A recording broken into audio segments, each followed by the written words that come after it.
नमस्कार, सगरमाथा प्राइम समाचारमा स्वागत छ। म जयन्ती पुडासैनी।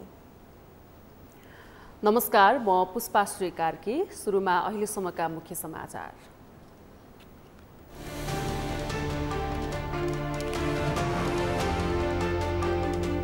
निजगढ अन्तर्राष्ट्रिय विमानस्थल निर्माणको विकल्प नभएको प्रधानमन्त्री देउवाको भनाई। सर्वोच्चको राय अनुसार काम गर्न गठबन्धन शीर्ष नेताहरू बीच सहमति।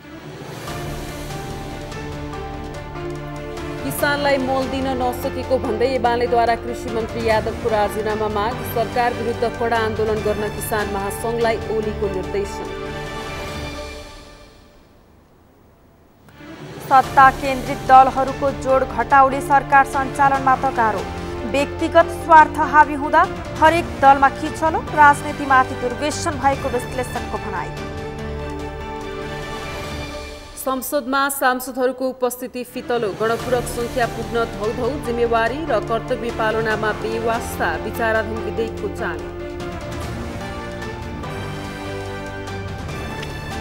र भारतसँगको सीमा क्षेत्रमा चोरी तस्करी बढ्यो।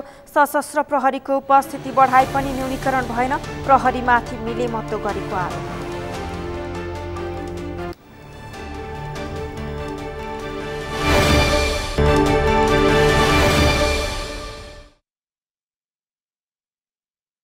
सगरमाथा प्राइम समाचार अब विस्तारमा।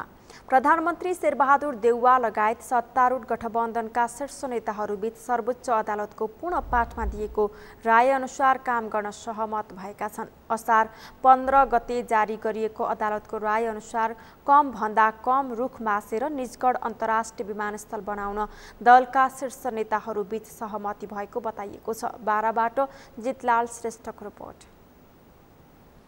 विमानस्थल निर्माण गरिने स्थानहरूको हवाई निरीक्षणपछि फास्ट ट्र्याक निर्माणका लागि स्थापना गरिएको नेपाली सेनाको 0 किलोमिटरमा आयोजित एक कार्यक्रममा प्रधानमन्त्री शेरबहादुर देउवाले सर्वोच्च अदालतको पूर्ण पाठमा दिएको राय अनुसार काम गर्न सत्तारूढ दलका शीर्ष नेताहरूबीच सहमति भएको बताए।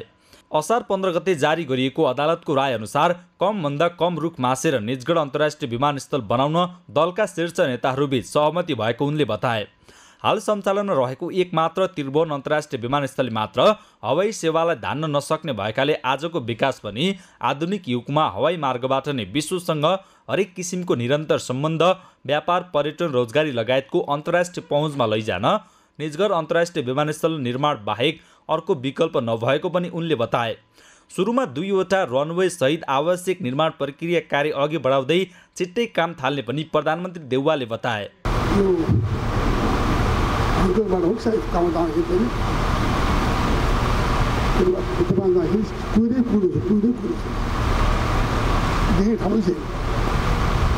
कुहिरोमा छिरेर चाहिँ ल्यान्ड गर्नु कहीँ के छैन, भिजिबिलिटी छैन क्या त। सारा कुहिरोले भइहाल्छ। इन्स्ट्रुमेन्टल ल्यान्डिङ सिस्टम हुँदैछ हेर्नुहोस्। त्यसैले चाहिँ नि नयाँ नयाँ प्रविधिहरू आइसक्यो अब। त्यस कारण चाहिँ कस्तो चाहिँ मात्र गर्छ भने यहाँ त गर्न सकिहाल्छ। त्यसैले चाहिँ यहाँ निजगढ अन्तर्राष्ट्रिय विमानस्थल निर्माण गरिने क्षेत्रभित्र पर्ने बस्तीलाई उचित रूपमा स्थानान्तरण गर्न सरकार कटिबद्ध रहेको प्रधानमन्त्री देउवाले बताए।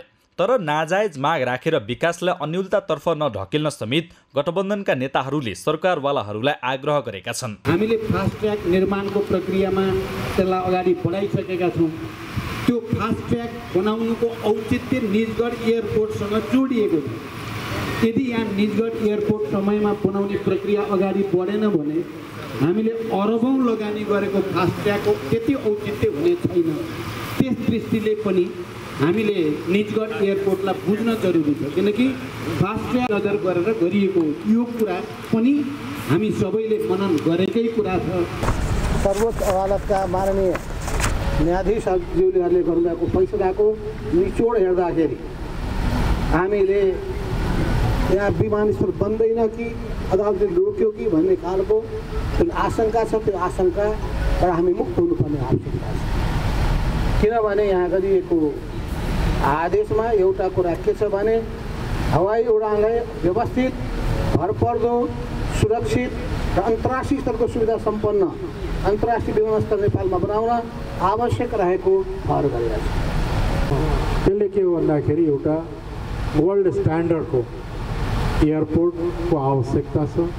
त्यो आवश्यकता पुरा गर्नका लागि र मुलुकलाई भविष्यलाई विकास समृद्धि लगायतका दिशामा अगाडि बढाउनका लागि उपयुक्त विमानस्थल बनाउने ठाउँ धेरै ठाउँमा सर्वेहरू भए, तर सबभन्दा तुलनात्मक रूपले अहिलेसम्म भेटिएको ठाउँमा सबभन्दा बढी उपयुक्त चाहिँ यही निजगढै देखियो। पनि के हो भने बनाउनु हुन्न भन्ने छैन, बनाउनु पर्छ। त्यसका कम क्षति हुने गरी फेरि त्यसलाई अलिकति मूल्याङ्कनहरू सबै चिज त्यसका पाटाहरू हेर्नुपर्छ भन्ने कुरा त्यो पनि सकारात्मक कुरै हो। त्यसैले अहिले हामी सबैले त्यसको समर्थन गरेका छौँ। नेतृत्वले दिने भनेको यो बनाऊ भनिसकेपछि त्यसका विविध पाटाहरू हेर्ने विज्ञहरूले हुन्। विज्ञले नै, प्राविधिकले नै हो यो कसरी बन्न सक्छ। हामीले दिने त खालि निर्देशन हो। त्यो टु रनवेको बनाएर त्यसरी चाहिँ यो एयरपोर्ट बनाउनको निम्ति सम्मान्य प्रधानमन्त्रीजीले नै आदेश गरिसक्नु भएको छ। त्यसलाई हामीले समर्थन गरेका छौँ। त्यसमा तपाईँ हामी सबै मिलेर पहिलो पाटो नै यसलाई बनाउनेतिर जाउँ, त्यही नै महत्त्वपूर्ण कुरा हो। यसलाई सुरुवात गरेपछि पाइला अगाडि नसारिकन हामी गन्तव्यमा पुग्न सक्दैनौँ। त्यसैले गन्तव्यमा पुग्ने कुरा पहिलो पाइला त्यसका विभिन्न पाटाहरूलाई मूल्याङ्कन गरेर प्राविधिकज्यूहरूले प्राविधिक पाटो हेरेर त्यसलाई राम्रो तरिकाले राख्नुहुनेछ र त्यसलाई अगाडि लैजानको निम्ति उहाँहरू विशेष रूपले सक्रिय हुनुहुनेछ। र यो निजगढ विमानस्थल सफल बनाउनको निम्ति यो राष्ट्रिय आवश्यकता हो, तपाईँ हामी सबैको हो। त्यसैले यसलाई त्यही किसिमले हामी सबैले बुझेर सबैले केही गुमाउन केही पाउन त्यो दुईटै चिजमा हामी सहजकर्ताको रूपमा आफूलाई उपस्थित गराएर यसलाई अगाडि बढाउँ। निजगढ अन्तर्राष्ट्रिय विमानस्थल समग्र मुलुककै ड्रिम प्रोजेक्ट भएकाले यसको निर्माणसँगै निजगढ हुँदै राजधानी काठमाडौँ जोडिने निर्माणाधीन फास्ट ट्र्याकसँग पनि यसको सम्बन्ध रहेको नेताहरूले बताएका छन्। यस प्रकारको राष्ट्रिय तथा अति आवश्यक गौरवको आयोजना निर्माण सम्पन्नपछि यथाशीघ्र सञ्चालनमा ल्याउन दृढ सङ्कल्प रहेको पनि गठबन्धनका शीर्ष नेताहरूले बताएका छन्। सर्वोच्च अदालतको पूर्ण पाठको रायलाई मूल मर्म सहितको सुझावलाई सम्बोधन हुने गरी निजगढ विमानस्थल निर्माण गर्न एकमत भएकाले अब कामले पूर्ण रूपमा गति लिने उनीहरूले बताएका छन्। नेकपा एमालेका अध्यक्ष केपी शर्मा ओलीले कृषि तथा पशुपक्षी विकास मन्त्री महेन्द्र राय यादवको राजीनामा माग गर्नुभएको छ। पूर्व प्रधानमन्त्री समेत रहनुभएका अध्यक्ष ओलीले अन्य देशमा समयमा किसानलाई मल दिन नसकेपछि कृषि मन्त्रीले राजीनामा दिने गरेको दृष्टान्त उल्लेख गर्दै के हेरेर बसेको भनी कृषि मन्त्री यादवलाई प्रश्न समेत गर्नुभयो। उहाँले मलको तत्काल व्यवस्था गर्न बाध्य हुने गरी सरकार विरुद्ध आन्दोलन गर्न पनि पार्टी निकट अखिल नेपाल किसान महासंघलाई कडा निर्देशन दिनुभयो। महासंघले आज च्यासल स्थित पार्टी केन्द्रीय कार्यालयमा आयोजना गरेको एक कार्यक्रममा अध्यक्ष ओलीले किसानले मल नपाइरहेका बेला चुप लागेर बसेको भन्दै महासंघका नेता कार्यकर्ताप्रति आक्रोश व्यक्त गर्नुभयो। उहाँले किसानसँग सरोकार राख्ने हरेक विषयमा महासंघले सरकारलाई बुझ्ने भाषामा दबाव दिनुपर्नेतर्फ सचेत गराउनुभयो। कि भैँसीले बुझ्नु पर्यो मिल्क होलिडे, गाईले बुझ्नु पर्यो मिल्क होलिडे र दुध दिन छोड्नु पर्यो, आइतबार मिल्क होलिडे अथवा शनिबार आइतबार सरकारी छुट्टी छ, उसको फान्सामा दुध आउनु भएन नि। दुध आउँछ भने अनिखेरि दुध पोख्ने 2 दिनको चाहिँ 5 दिन दुध बेच्ने, 2 दिन चाहिँ पोख्ने हुन्छ कहीँ। त्यो दिनको के भैँसीलाई खुवाउनु पर्दैन? त्यो दिन भैँसीको हेरविचार गर्नु पर्दैन? भकारो सोर्नु पर्दैन? सरसफाइ गर्नु पर्दैन? अनि होलिडेका दिन खर्च चाहिँ हुने, आम्दानी चाहिँ नहुने, कस्तो होलिडे हो त्यो?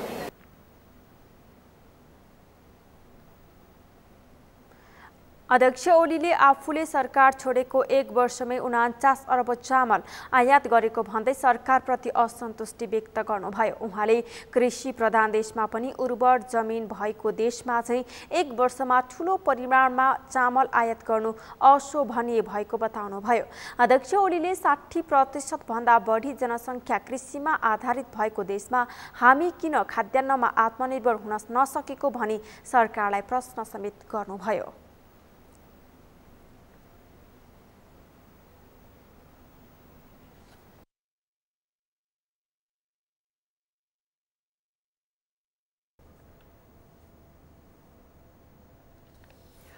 पटक पटक फेरबदल भइरहने सरकार र दलहरूबीचको जोड घटाउले राजनीतिक अस्थिरता मात्रै निम्ति आएको छैन, त्यसले मुलुकको व्यवस्थामाथि नै सङ्कटको स्थिति पैदा भएको छ। राजनीतिक स्थायित्वका लागि दलका नेताहरूले सामूहिक वाचा गरे पनि त्यसले व्यवहारमा पूर्णता पाउन सकेको छैन। जनचासोका मुद्दामा केन्द्रित नहुने र जनतामाथि राजनीतिक प्रतिशोध साध्ने उनीहरूको शैलीले जनतामा आशाभन्दा बढी निराशा पैदा गरेको छ। व्यक्तिगत स्वार्थमा अड्किने तथा पार्टी विभाजनमा सक्रिय हुने दलहरूका नेताहरूको गतिविधिले राजनीतिक स्थायित्वमा असर परेको छ। नरेन्द्र महताराको रिपोर्ट। राजनीतिक दलहरू सत्ता स्वार्थका लागि पार्टी अदल बदलमा सक्रिय हुँदा राजनीतिक स्थिरतामाथि नै असर परेको छ। पटक पटक फेरबदल भइरहने सरकार र दलहरू बीचको जोड घटाउले राजनीतिक अस्थिरता मात्र निम्त्याएको छैन, त्यसले मुलुकको व्यवस्थामाथि पनि सङ्कटको स्थिति पैदा गरेको छ। राजनीतिक स्थायित्वका लागि दलका नेताहरूले सामूहिक वाचा गरे पनि त्यसले व्यवहारमा पूर्णता पाउन सकेको छैन। जनचासोका मुद्दामा केन्द्रित नहुने र जनतामाथि नै राजनीतिक प्रतिशोध साध्ने उनीहरूको शैलीले जनतामा आशाभन्दा पनि निराशा बढी देखिएको छ। यसैबीच गएको भदौमा जनता समाजवादी पार्टी जसपा विभाजन भएर लोकतान्त्रिक समाजवादी पार्टी लोसपा निर्माण भयो, तर पार्टी विभाजनको 1 वर्ष पनि नबित्दै जसपा फेरि विभाजनको सङ्घारमा पुगेको छ। सरकारमा नयाँ मन्त्रीहरूको हेरफेर र स्थानीय तह निर्वाचनको समीक्षा लगायतका विषयलाई लिएर जसपा भित्रको विवाद सतहमा आएको छ। पार्टी विभाजनको सङ्घारमा रहेको समयमा अध्यक्ष उपेन्द्र यादवले वरिष्ठ नेता अशोक राईकी श्रीमती गैर सांसद सुशीला श्रेष्ठलाई सामान्य प्रशासन मन्त्रीमा प्रस्ताव गरेका छन्। पार्टीभित्र बहुमत जुटाउनका लागि अध्यक्ष यादवले गैर सांसदलाई मन्त्री बनाउने नीति अख्तियार गरेका हुन्। यस्तै गत मङ्सिरमा सम्पन्न भएको निर्वाचनबाट पार्टी अध्यक्षमा पराजित भएपछि राष्ट्रिय प्रजातन्त्र पार्टी राप्रपाबाट अलग भएका कमल थापाले पनि नयाँ पार्टी राप्रपा नेपाल दर्ता गरिसकेका छन्। दलहरूको यस्ता गतिविधिलाई राजनीतिक विश्लेषकहरूले भने राजनीतिक दुर्व्यसनीको संज्ञा दिएका छन्। यस्ता राजनीतिक दुर्व्यसनीका शिकार भएका व्यक्तिहरू नेपालको राजनीतिलाई स्थिर हुन दिँदैन। यिनले के गर्छ भने आफ्नो कार्यकर्तालाई सुगाकरण गरिदिन्छ। यसरी बोल्छ कि उनका कार्यकर्ताले नेताले बोलेको भन्दा 1 इन्च तल र 1 इन्च माथि सोच्न पनि सक्दैन। अनि सुगाकरण गरेका कारणले गर्दा कार्यकर्तालाई पनि थाहा हुँदैन कि जुन नाउँमा चढेको छ त्यो डुब्नेवाला छ। त्यसले गर्दा हामी के भने दल धेरै भयो, राजनीतिक दुर्व्यसनीका शिकार भएका नेताहरू धेरै भए। यिनले आफू मात्र होइन आफ्नो परिवारका सदस्यले पनि गाली खुवाउने काम गर्छ। सशस्त्र द्वन्द्वबाट शान्तिपूर्ण राजनीतिमा आएको नेकपा माओवादी पनि सत्ता र शक्तिकै आडमा संविधान सभापछि विभाजित भयो। यससँगै संविधान निर्माण भएपछि तत्कालीन नेकपा एमाले र नेकपा माओवादी केन्द्र मिलेर बनेको नेकपा समेत यस्ता टुटफुटबाट अलग रहन सकेन। 5 वर्षसम्म स्थिर सरकारको परिकल्पनाका साथ एकै कित्तामा आएका उनीहरू सत्ता स्वार्थकै लागि विभाजित भए। त्यस्तै सत्ताकै लोभमा एमालेबाट अलग भएको एकीकृत समाजवादी पार्टीमा पनि विवाद देखिएको छ। सत्ता र शक्तिका लागि जस्तो सुकै शक्तिसँग सहकार्य गर्ने र सत्ताको लाभ लिने तर भागबण्डा नमिलेपछि विभाजनको बाटोतिर लाग्ने दलहरूको प्रवृत्तिले निष्ठाको राजनीतिमाथि नै आशंका पैदा गरेको राजनीतिक विश्लेषकहरूको भनाइ छ। कुनै अमुक समूहको स्वार्थका लागि मात्रै दलका नेताहरू राजनीतिक अस्थिरतातर्फ लागिरहेको उनीहरूको भनाइ छ। यिनका लडाइँ केमा हुन्छ भने म कुन चाहिँ विदेशीको खुट्टा समातौँ र उसका स्वार्थमा आपसमा लडौँ। विदेशीका स्वार्थको लागि आफ्नो पार्टी फुटाउने, विदेशीका स्वार्थको लागि आफ्नै पार्टीको सरकार खसाल्ने, विदेशीका स्वार्थको लागि नेपालको नदीनाला बेच्ने, विदेशीका स्वार्थको लागि नेपालमा धर्मान्तरण गराउने, विदेशीका स्वार्थका लागि नेपाललाई एउटा द्वन्द्वतर्फ उन्मुख पठाउने र त्यो बापत आफू आफ्नो परिवारलाई पोषण गर्ने, देशको दोहन गरेर वंशवादलाई अगाडि बढाउने। पार्टी विभाजनका लागि आफू अनुकूलका अध्यादेशहरू ल्याउने, विचार सिद्धान्त नमिले पनि सत्ताका लागि सहकार्य गर्न पछि नहट्ने नेताहरूको गतिविधिले राजनीति अस्थिर बाटोमा गएको जानकारहरूको भनाइ छ। दलका नेताहरूको सत्ता स्वार्थ केन्द्रित गतिविधिबाट आम सर्वसाधारण नागरिक भने आजित भएका छन्। सगरमाथा टेलिभिजनका लागि क्यामेरामा सुरेन्द्र राउतका साथमा नरेन्द्र महतारा, काठमाडौँ। राजनीतिक स्थायित्वका लागि राजनीतिक दलहरू सामूहिक वाचा गरे पनि त्यसले व्यवहारमा पूर्णता पाउन सकेको छैन। जनचासोका मुद्दामा केन्द्रित नहुने, जनतामाथि नै राजनीतिक प्रतिशोध साध्ने उनीहरूको शैलीले जनतामा आशा भन्दा पनि निराशा बढी पैदा भएको देखिन्छ। राजनीतिक स्वार्थका लागि पटक पटक मन्त्रीहरू फेरबदल गर्ने दलहरूका गतिविधिले राजनीतिक अस्थिरतालाई बढावा दिएको देखिन्छ। यसै सन्दर्भमा हामीले सगरमाथा जनबोलीमा सर्वसाधारणलाई सोधेका थियौँ, राजनीतिक स्वार्थका लागि मन्त्री परिवर्तन गर्ने प्रवृत्तिलाई के भन्नुहुन्छ? हेरौँ उनीहरूको भनाई उनीहरूकै शैलीमा।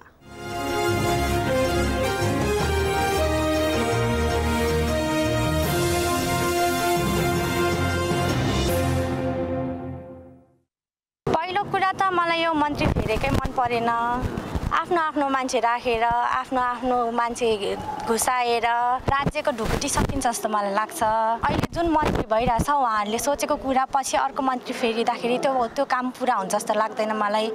जुन स्थिति चलिरहेछ यो चाहिँ कसैले जनताको सुख दुःख बुझ्लान् जस्तो लाग्दैन। यिनीहरू अब आफै कमाउने, आफै खाउने, आफ्नै परिवार गर्ने मात्र हो। अहिलेको यो समय परिस्थिति अनुसार चाहिँ कतिपय कुराहरूलाई चाहिँ कामको चाहिँ राम्रो वा नराम्रो मूल्याङ्कन गरेर पनि कहिलेकाहीँ मन्त्री परिषदहरू चाहिँ मन्त्रीहरू चाहिँ हेरफेर बदलको पनि गर्नुपर्ने हुन्छ। राज्यको ढिकुटी सिद्ध्याउने एउटा प्रवृत्ति हो।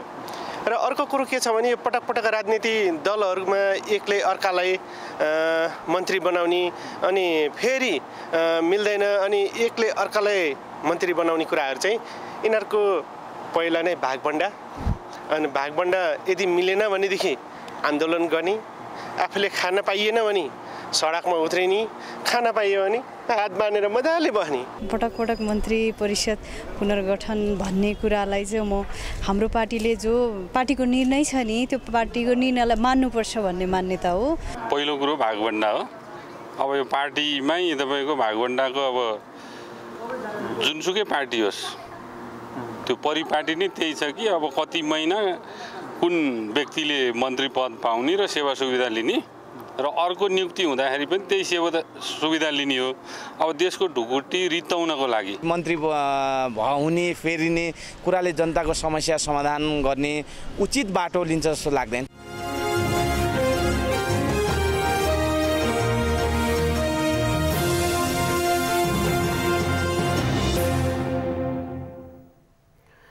जनताका प्रतिनिधिहरूले संसदको गरिमामाथि नै प्रश्न उठ्ने गरी गर्ने प्रस्तुतिले तिनै जनताको महत्त्वपूर्ण मुद्दाहरू ओझेलमा पर्ने गरेका छन्।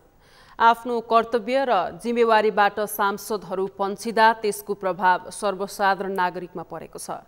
जनचासोका कतिपय विधेयकहरूलाई कानुनी मान्यता दिन सांसदहरूले भूमिका खेल्न नसक्दा संसदको भूमिकामाथि नै प्रश्न उठ्न थालेको छ।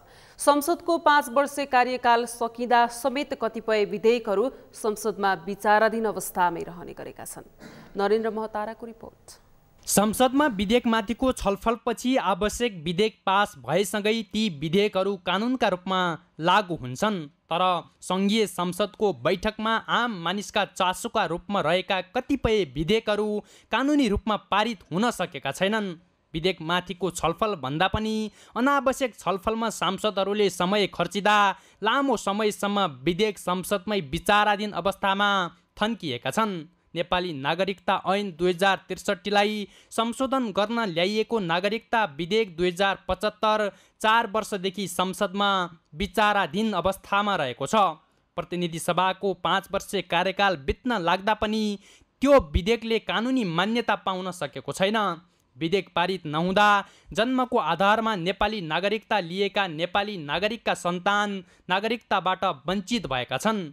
विधेयकमा राखिएको केही प्रावधानमा सांसदहरूको राय बाँझिदा र त्यसको समाधानमा भइरहेको संसदीय सुस्तताका कारण विधेयकले अहिलेसम्म पनि पूर्णता पाउन सकेको छैन। यस्तै आइतबार बसेको प्रतिनिधि सभा बैठकमा पनि नीति तथा अनुसन्धान प्रतिष्ठान सम्बन्धी विधेयकका लागि सभामुख अग्निप्रसाद सापकोटाले निर्णयार्थ प्रस्तुत गर्दा गणपूर्वक सांसद सङ्ख्या पुगेन। संसदमा गणपूर्वक सङ्ख्या पुग्न जम्मा सांसदको 1/4 सांसद उपस्थित हुनुपर्दछ। 275 सदस्य रहेको सभामा गणपूर्वक सङ्ख्याका लागि 69 सांसद आवश्यक पर्दछ। तर आइतबारको बैठकमा उक्त सङ्ख्या समेत पुग्न सकेन र सभामुख सापकोटाले बैठक नै स्थगित गर्नु पर्यो। आइतबारको बैठकमा जम्मा 63 जना सांसद मात्र उपस्थित भएका थिए। तर सांसदहरूले भने संसदको महत्त्वपूर्ण समय आफूहरूले खेर नफालेको बताउँदै आएका छन्। अलिकति समय भएको बेला पारेर अन्तिम बैठक बस्दै थियो भन्ने पनि थाहा थियो। कमसेकम 1 हप्तालाई अब बैठक बस्दैन भन्ने थाहा थियो। त्यसो भएको कारणले मान्य सदस्यहरूको चाहिँ यो बिचमा लगातार संसद चलिरहेको कारणले मान्य सदस्यहरू चाहिँ आफ्नो जिल्लाहरूमा जाने क्रम चाहिँ बढ्या थियो, जसका कारणले गर्दा त्यो अन्तिम बैठकमा कोरमको कुरा चाहिँ अलिकति चल्यो। यद्यपि जो मान्य सदस्यहरू त्यहाँ चाहिँ सही गरेर उपस्थित भएका हुन्छन् उहाँहरू चाहिँ ठ्याक्कै तपाईँको चाहिँ हलभित्र नभए पनि वरिपरि अरू लबी रुमहरू हुन्छन् र ती रुमहरूमा बसेर त्यो सबै गतिविधिहरूमा चाहिँ भाग लिइरहेकै हुन्छन्, ध्यान दिइरहेकै हुन्छन्। यस्तै सङ्घीय निजामती सेवाको गठन सम्बन्धी विधेयक पनि संसदमा विचाराधीन अवस्थामा छ। निजामती प्रशासनलाई सुदृढ बनाउन ल्याइएको यस विधेयकले कानुनी मान्यता नपाउँदा निजामती प्रशासन पुरानै शैलीमा चलिरहेको कतिपयको भनाइ छ। त्यससँगै सूचना प्रविधि विधेयक, राष्ट्रिय प्राथमिकता प्राप्त आयोजनाको द्रुत निर्माण तथा विकास समिति विधेयक, खानेपानी तथा सरसफाई विधेयक, भन्सार कर्जा सूचना सम्बन्धी लगायतका विधेयक संसदमा विचाराधीन अवस्थामा छन्। यता राष्ट्रिय सभामा पनि अख्तियार दुरुपयोग अनुसन्धान आयोग ऐन संशोधन विधेयक, भ्रष्टाचार निवारण ऐन संशोधन विधेयक, विद्युत विधेयक, प्रतिलिपि अधिकार सम्बन्धी विधेयक पनि विचाराधीन अवस्थामा छन्। यसरी जनताका समस्यासँग प्रत्यक्ष सरोकार राख्ने विधेयकहरू संसदमा अड्किँदा संसदको भूमिकामाथि नै प्रश्न उठ्न थालेको जानकारहरूको भनाइ छ। सांसदहरू मूल मुद्दामा भन्दा अनावश्यक विषयमा केन्द्रित हुँदा संसद बिजनेसविहीन हुन थालेको राजनीतिक विश्लेषकहरूले बताएका छन्। पछिल्लो समय संसदमा बहस र छलफल गर्ने परम्परा समेत हराउँदै गएको उनीहरूको भनाइ छ। यस्ता गतिविधिले लोकतान्त्रिक अभ्यासलाई समेत कमजोर बनाउने राजनीतिक विश्लेषक खगेन्द्र प्रसाईको तर्क छ।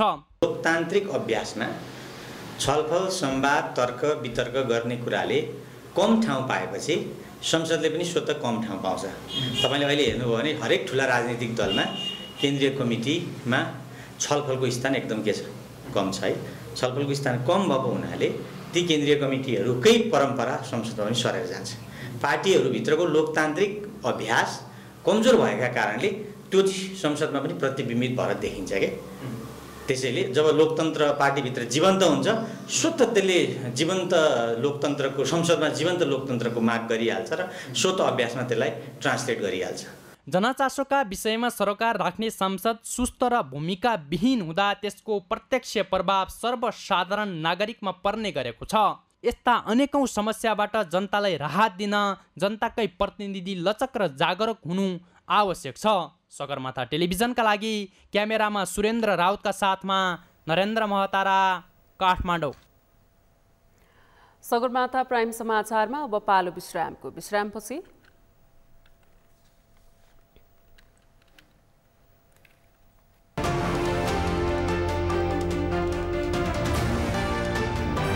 भारतसँगको सीमा क्षेत्रमा चोरी तस्करी बढ्यो। सशस्त्र प्रहरीको उपस्थिति बढाए पनि न्यूनीकरण भएन। प्रहरीमाथि मिलेमतो गरेको आरोप।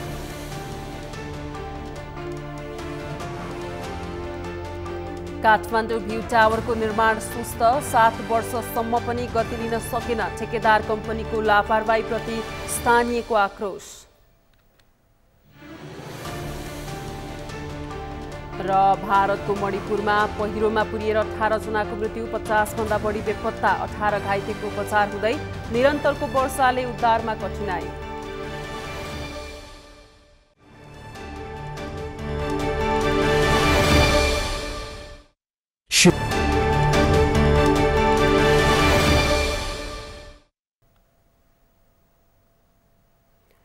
विश्रामपछि सगरमाथा प्राइम समाचारमा स्वागत छ। अब बाँकी समाचार। सम्पन्न स्थानीय तहको निर्वाचनको समीक्षासहित समसामयिक राजनीतिक घटनाबारे छलफल गर्न बसेको लोकतान्त्रिक समाजवादी पार्टीको बैठक जारी छ। आज दिउँसो 1 बजेदेखि पार्टी कार्यालय बबर महलमा बसेको राष्ट्रिय कार्यकारिणी समितिको बैठकले मुख्यतः 3 विषयमा छलफल गरेको नेता केशव झाले जानकारी दिनुभएको छ। बैठकमा स्थानीय तह निर्वाचनको समीक्षा, आगामी सङ्घ र प्रदेशको निर्वाचनमा गरिने गठबन्धन र सरकारमा सहभागी हुने वा नहुने भन्ने विषयमा समेत छलफल भएको नेता झाले जानकारी दिनुभएको छ। अहिले बैठकमा स्थानीय निर्वाचनबारे प्रत्येक जिल्लाबाट रिपोर्टिङ भइरहेको उहाँले बताउनु भएको छ। गत चुनावमा पार्टीले सन्तोषजनक परिणाम ल्याउन नसक्नुमा निष्पक्ष निर्वाचन नभएको र पार्टी संगठन विस्तारमा कोरोना बाधक भएको नेताहरूले प्रतिक्रिया दिएका छन्। जारी बैठक भोलिसम्म चल्ने र छलफलमा उठेका विषयलाई अन्तिम रूप दिइने लोसपाले जनाएको छ।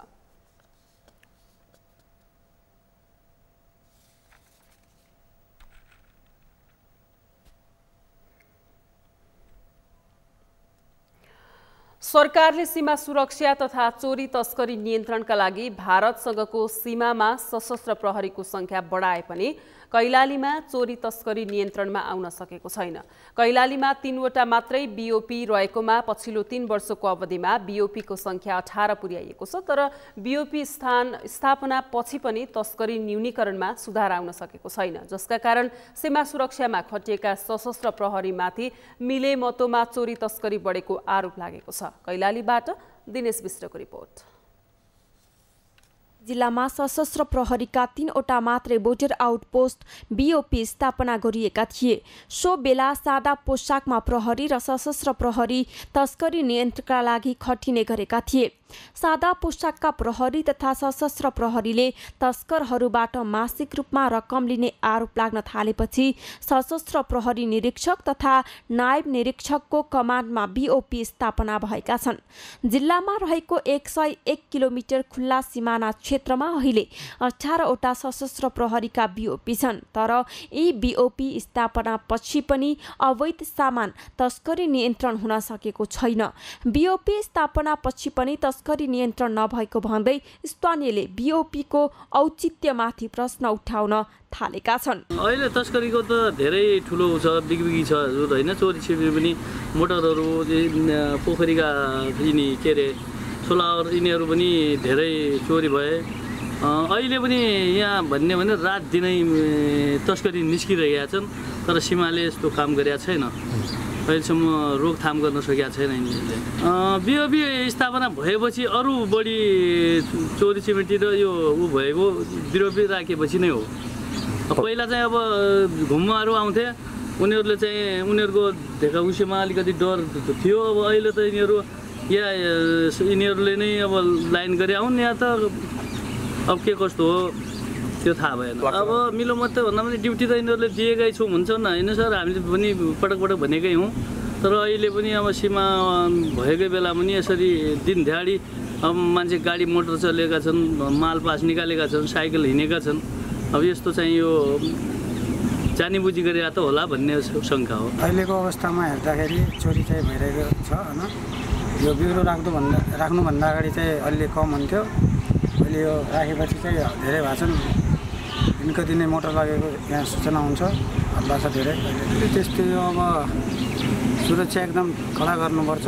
भारतबाट अवैध रूपमा हुने चोरी तस्करीले यहाँको व्यापार व्यवसायमा समेत प्रभाव परेको छ। सरकारलाई राजस्व तिरेर व्यवसाय गरिरहेका आफूहरूलाई तस्करीले असर पुर्याएको व्यवसायीहरूको गुनासो छ। भारतबाट हुने अवैध तस्करी नरोकिएकै कारण यहाँको व्यवसायी पलायन हुने सम्भावना बढेको भन्दै चोरी तस्करी नियन्त्रणमा कडाइका साथ लाग्न व्यवसायीहरूले स्थानीय प्रशासनसँग आग्रह गरेका छन्। हाम्रो खुल्ला सिमाना कार्यका कारणले गर्दाखेरि जुन चोरी पैठारी बढिरहेको छ, यसले गर्दाखेरि के छ यहाँको हाम्रो उद्योगिक व्यवसायहरूलाई, यहाँको होलसेल व्यवसाय, किराना व्यवसाय, जुन खाद्यान्न व्यवसायहरू हुन्छ, रेडिमेड कपडा व्यवसायहरू, यसलाई प्रत्यक्ष असर परेको हुन्छ। किन भन्दाखेरि जुन राज्यले एउटा कुरा के छ भने चाहिँ पुलिस प्रशासनहरूले यसलाई रोक्ने प्रयास गर्नुपर्ने, त्यो नरोकेर गर्दाखेरि हाम्रो व्यवसायहरू पलायन हुने सम्भावना बढेको छ। त्यसले गर्दाखेरि ब्याङ्क वित्तीय संस्थामा जुन ऋणहरू कर्जाहरू लिएको छ त्यो पनि तिर्न नसक्ने अवस्था हुन्छ। त्यसले गर्दाखेरि हामी के भन्न चाहन्छौँ भने चाहिँ हामी उद्योग वाणिज्य सङ्घ भएर हामीले विभिन्न चरणमा उहाँहरूसँग अन्तर्क्रिया कार्यक्रम राख्यौँ। यो कसरी हुन्छ, तपाईँहरूले यसलाई स्ट्रिक्टली यसलाई रोक्ने प्रयासहरू गर्नु, नभए भन्दाखेरि हामी व्यवसायहरू खुलाउने सम्भावना छ भन्ने कुरा उहाँहरूसँग राख्दै गर्छौँ। यसले गर्दाखेरि यहाँका जुन उद्योगी व्यवसायहरू जुन हिसाबले खुला जुन प्रतिस्पर्धा गर्न सक्नु पर्यो त्यो प्रतिस्पर्धा नगर्न सकेर धराशायी बन्ने अवस्था आउँछ। यता कैलाली प्रशासनले पनि चोरी तस्करी पूर्ण रूपमा रोक्न नसकिएको स्वीकारेको छ। जनशक्ति अभाव, खुल्ला सिमानाका कारण तस्करी नियन्त्रणमा चुनौती देखिएको जिल्ला प्रशासनले जनाएको छ। यसैबीच तस्करी नियन्त्रणमा थप कडाइका साथ लाग्न प्रमुख जिल्ला अधिकारी किरण थापाले सीमा क्षेत्रका 2वटै सुरक्षा निकायलाई निर्देशन दिने बताए। सबैको आफ्नो मौका हुँदो रहेछ। एकजना मान्छे ड्युटी गर्ने, अर्को चाहिँ कहाँ आँखा झिमिका पार्था लान्छौँ भन्यो भने चाहिँ र यो ड्युटी चाहिँ यो सुरक्षा निकाय प्रहरी र यो सिडिओको मात्रै हो भन्यो भने चाहिँ गाह्रो रहेछ। यसमा सबैको साथ सूचना दिनेदेखि लिएर होइन गर्ने सूचना समयमा दिएर पनि हामीले गरेनौँ भने चाहिँ हाम्रो दोष हो। यो एउटा लामो बोर्डले त्यो हो। अनि हामीसँग म्यान पावर पनि पर्याप्त नहुने। अब सेक्युरिटीमा त 1918 बिओपी छ भनेको छ। ऊ आफै चाहिँ अब बर्खा लगाएपछि आफै सेक्युर कहाँ हुन्छ भन्ने एउटा हिँड्नुपर्ने अवस्था छ। अनि अहिले फेरि बर्खामा डुङ्गाबाट पनि गर्छन् अरे भन्ने कुरा आएको छ। अब त्यो हामी अहिले फेरि चाहिँ भजी के भन्छ टिका खक्रला उसमा गएर चाहिँ हामीले चाहिँ भनिसकेका छौँ यो डुङ्गाबाट आउनेलाई पनि निगरानी गर्ने भनेर र भन्सारसँग पनि समन्वय भएको छ। उनीहरूले पनि आफ्नो हिसाबले काम गरिरहेछन्। जिल्लामा सबैभन्दा बढी खुल्ला सिमानालाई मुख्य चुनौतीका रूपमा लिएको छ। तर यी खुल्ला सिमानामा बिओपी स्थापना गरिसकेपछि पनि चोरी तस्करीको दर भने पुरानै अवस्थामा देखिएको छ। बिओपी राख्दा समेत सोही प्रवृत्ति दोहोरिएपछि सीमा सुरक्षामा खटिएका सशस्त्र प्रहरीमाथि नै मिलो मत्तोमा चोरी तस्करी बढेको आरोप लाग्ने गरेको छ। सगरमाथा टेलिभिजनका लागि कैलालीबाट दिनेश विष्टको रिपोर्ट। काठमाडौँ भ्यू टावरको निर्माण सुस्तको गतिमा अगाडि बढिरहेको छ। 5 वर्षमा निर्माण सम्पन्न गर्ने गरी काठमाडौँ महानगरपालिका र जलेश्वर स्वच्छन्द बिकोई वेल्डर्स बीच निर्माण सुरु भएको भ्यू टावर 7 वर्ष बित्न लाग्दा काम सम्पन्न हुन सकेको छैन। ठेकेदार कम्पनीको लापरवाहीका कारण निर्माण सम्पन्न हुन नसकेको स्थानीयको गुनासो छ। अभिषेक सुनारको रिपोर्ट। काठमाडौँ भ्यू टावरको निर्माण सुरु भएको 7 वर्ष बितिसक्दा पनि अझैसम्म पनि निर्माण सम्पन्न हुन सकेको छैन। काठमाडौँ महानगरपालिका र जलेश्वर स्वच्छन्द बिकोई बिल्डर्स प्राली बीच विक्रम सम्वत 2071 फागुन 22 गते 5 वर्षमा निर्माण सम्पन्न गर्ने सम्झौता भएको थियो। निर्माण सम्झौता भएको झन्डै 8 महिनापछि मात्र अर्थात् 2072 कार्तिकमा कम्पनीले कामको शिलान्यास गरेको थियो। 5 वर्षमा निर्माण सम्पन्न गर्ने गरी सम्झौता भएको भ्यू टावर झन्डै 7 वर्ष बित्न लाग्दा समेत निर्माण सम्पन्न भएको छैन। कोरोना महामारीका कारण 1 वर्षको म्याद थप गरेको कम्पनीले बताएको थियो। तर म्याद थपको समेत अवधि गुज्रिँदा पनि काम नसक्नुमा ठेकेदार कम्पनीको नै लापरवाही भएको स्थानीयको आरोप छ। विकास निर्माणको कामहरूमा यिनी ठेकेदारहरू जुन चाहिँ राज्यले एउटा सहमति गरे हुन्छ यति वर्ष यति महिनामा निर्माण गर्ने भनेर यो ठेकेदारहरूको दादागिरीले गर्दा यिनीहरूले चाहिँ विभिन्न किसिमका चाहिँ आलटाल गर्दै यो विकास निर्माण कामहरूलाई चाहिँ बिस्तारै पछि धकेल्ने जुन यो ठेकेदारको प्रवृत्ति छ यो चाहिँ एकदमै देशको विकास निर्माणलाई एकदम घाटा भइरहेको छ। यो भ्यू टावर बन्नको लागि चाहिँ 5 वर्षको अवधि लिएको थियो। त्यही पनि त्यो समयभन्दा पनि बढी समय लिएर चाहिँ यो भ्यू टावरको निर्माण अहिलेसम्म भएको छैन। यो निर्माण नभएको कारणले चाहिँ जनताहरूलाई धेरै नै साक्षी खेपिरहनु परेको छ। यसको लागि चाहिँ अनुगमन गर्नुपर्छ र यसको यो बन्नको लागि चाहिँ लापरवाही गरिरहेको छ। विकास निर्माणको काममा ठेकेदार कम्पनीको दादागिरीपनले देशलाई समेत घाटा भइरहेको स्थानीयहरूले बताएका छन्। नगरपालिकाको अनुगमन र कडा कानुनी कारबाहीको व्यवस्था गरिन सके मात्र यस्ता विकास निर्माणका कामले फड्को मार्न सक्ने उनीहरूको भनाइ छ। यो हाम्रो गौरवकै संरचना हो पनि जस्तो लाग्छ मलाई। यो काठमाडौँको सेन्टरमा यो जुन हामी काठमाडौँ पुरानो बसहरूलाई काठमाडौँको मुटु पनि मान्छौँ हामीले। यो समय सम्पन्न हुनुपर्ने हो। यसलाई म पनि बाटो हिँडिरहँदा यो धेरै वर्ष भइसक्यो निर्माण सुरु भएको, तर अहिलेसम्म सम्पन्न हुन नसक्ने कारणमा मलाई पनि ठेकेदारकै जिम्मेवारी छ जस्तो लाग्छ। साथै ठेकेदार मात्रै नभएर यसमा सायद केही यो सम्बन्धित निकायसँग पनि ठेकेदारकै साँठगाँठ छ कि भन्ने मलाई त्यो शङ्का पनि लाग्छ र यसमा केही साटकाट हुन पनि सक्छ किनकि यो 72 सालको भूकम्पपछि निर्माण कार्य सुरु गरिएको थियो र अझसम्म यो सम्पन्न नहुनुमा ठेकेदार प्लस सम्बन्धित निकायको महानगरपालिकाको जस्तो लाग्छ मलाई उहाँको केही मिलेमतो हुनसक्छ जस्तो मलाई लाग्छ। यसरी निर्माण कम्पनीले समयमा निर्माण गर्न नसक्नु लज्जास्पद भएको स्थानीयको भनाइ छ। बेउ टावरका लागि 23 रोपनी 5 आना जग्गा छुट्याइएको छ। टावरको सबैभन्दा तल्लो तल्लामा बस पार्किङ स्थल बनाइने योजना रहेको छ। त्यसको माथि दोस्रो तल्लामा हलुका गाडी पार्किङ स्थल, व्यवस्थित चलचित्र घर, पौडी पोखरी, खाजाघर, बैंक तथा महानगरपालिकाको वडा कार्यालय समेत रहनेछन्। तर कहिले निर्माण सम्पन्न हुने अझै टुङ्गो लागेको छैन। त्यसो त विकास निर्माणको काम ठेकेदारकै कारण समयमा नसकिनु नेपालको चलिआएको चलन जस्तै बनेको छ, जसका कारण ठेकेदार कम्पनीहरू बदनाम पनि बन्दै गइरहेका छन्। ठेकेदार कम्पनीको गैर जिम्मेवारपना र अनुगमन सुस्त हुँदा भ्यू टावर र यस्ता आयोजनाहरूको म्याद वर्षौंसम्म लम्बिने गरेका छन्। त्यसतर्फ सम्बन्धित निकायले ध्यान दिन आवश्यक देखिन्छ। सगरमाथा टेलिभिजनका लागि क्यामेरामा कमल श्रेष्ठको साथ अभिषेक सुनार, काठमाडौँ। जिल्ला प्रशासन कार्यालय सुर्खेतले गरेको छड्के अनुगमनका क्रममा मालपोत कार्यालयका कर्मचारी अनुपस्थित रहेको पाइएको छ। सेवाग्राहीले कार्यालय समयमा कर्मचारी नआउने गरेको गुनासो गरेपछि प्रशासन कार्यालयले शुक्रबार गरेको छड्के अनुगमनका क्रममा मालपोत कार्यालयका 7 जना कर्मचारी अनुपस्थित रहेको पाइएको हो। प्रमुख जिल्लाधिकारी खगेन्द्र प्रसाद रुजालले नागरिकसँग प्रत्यक्ष सम्बन्धमा जोडिएका तथा बढी भिडभाड हुने मालपोत कार्यालयका कर्मचारी कार्यालय समयमा नआउँदा सेवाग्राहीले अनाहकमा शास्ति भोग्नु परिरहेको भन्दै अनुगमनलाई निरन्तरता दिइने बताउनुभयो। उहाँले कार्यालय समयमा अनुपस्थित रहेका कर्मचारीलाई स्पष्टीकरण सोधेर बिदा नलिएकालाई गैलकट्टी बनाएर कानुन अनुसार कारबाही गरिने बताउनुभयो। उहाँका अनुसार गैलकट्टी हुने कर्मचारीको गैल बराबरको सेवा अवधि कम हुने नियम रहेको छ। अनुगमनमा मालपोत कार्यालयका कुल 33 जना कर्मचारी मध्ये 7 जना अनुपस्थित रहेको पाइएको छ। छड्के अनुगमन टोलीले मालपोत कार्यालयका कर्मचारीको हाजिरी पुस्तिका समेत नियन्त्रणमा लिएको छ।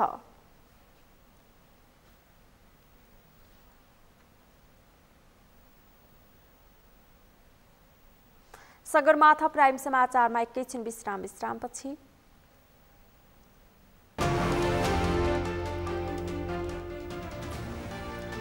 भारतको मणिपुरमा पहिरोमा पुरेर 18 जनाको मृत्यु, 50 भन्दा बढी बेपत्ता, 18 घाइतेको उपचार हुँदै निरन्तरको वर्षाले उद्धारमा कठिनाई। र बागमती प्रदेश न्यू डायमन्ड कप खुल्ला महिला राष्ट्रिय भलिबल प्रतियोगितामा पुलिस क्लबको जित, एपीएफ 3-0ले पराजित।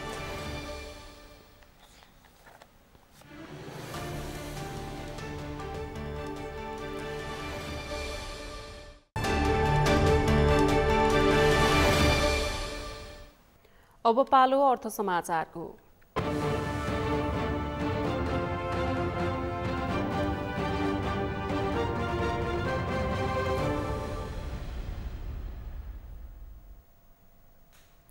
पछिल्लो साता शेयर बजार करिब 167 अङ्कले बढेको छ। शेयर बजार मापक नेप्से परिसूचक 166.71 अङ्कले बढेर 2028.77 बिन्दुमा रोकिएको छ। आइतबारदेखि शुक्रबारसम्म 6 दिन कारोबार हुँदा 9.95% बढेको हो। परिसूचक गत 1862.06 को बिन्दुमा बन्द भएको थियो। समाचारको अन्त्यमा मुख्य समाचार फेरि एकपटक।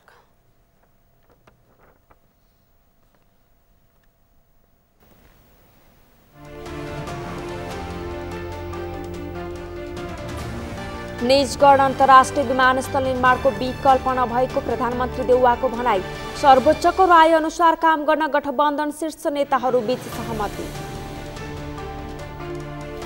किसानलाई मल दिन नसकेको भन्दै एमालेद्वारा कृषि मन्त्री यादवको राजीनामा। सरकार विरुद्ध कडा आन्दोलन गर्न किसान महासंघलाई ओलीको निर्देशन। सत्ता केन्द्रित दलहरूको जोड घटाउले सरकार सञ्चालनमा तगारो। व्यक्तिगत स्वार्थ हावी हुँदा हरेक दलमा खिचलो। राजनीतिमाथि दुर्व्यसन भएको विश्लेषकको भनाई।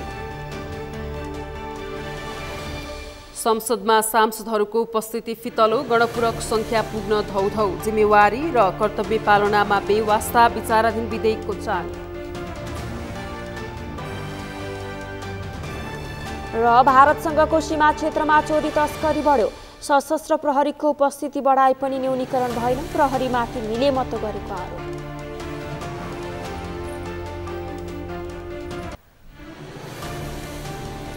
हवस् त सगरमाथा प्राइम समाचार अहिलेलाई सकियो। तपाईँ समाचार बुलेटिनका साथै सगरमाथा टेलिभिजनका सम्पूर्ण कार्यक्रम www.sagarmatha.tv मा पनि पढ्न र हेर्न सक्नुहुनेछ। युट्युबमा youtube.com/sagarmatha.tv नेपालमा हेर्न सक्नुहुनेछ। तपाईँ हामीलाई फेसबुकमा पनि facebook.com/stv नेपालमा फलो गर्न सक्नुहुनेछ। समाचारको शिखर, नेपालको गौरव, नेपालको पहिलो न्युज च्यानल सगरमाथा टेलिभिजन हेर्दै गर्नुहोला। नमस्कार।